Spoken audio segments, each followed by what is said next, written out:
At George Mason University, a 73-year-old congressman tasked with regulating artificial intelligence is enrolled in classes to get a master's degree in machine learning. It's a two-edged sword, as most things are. I tend to be an AI optimist. I'm very excited about what it's doing in medicine already, in science, in technologies like management, in supply chain. We're seeing really positive effects everywhere.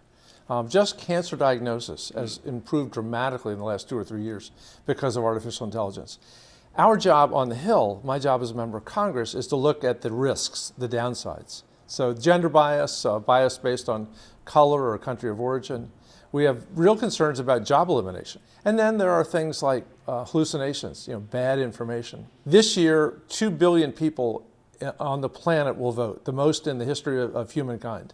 But deepfakes could show up in many of those campaigns in many different countries. How do we prepare for that? How do we make it illegal? How do we penalize it?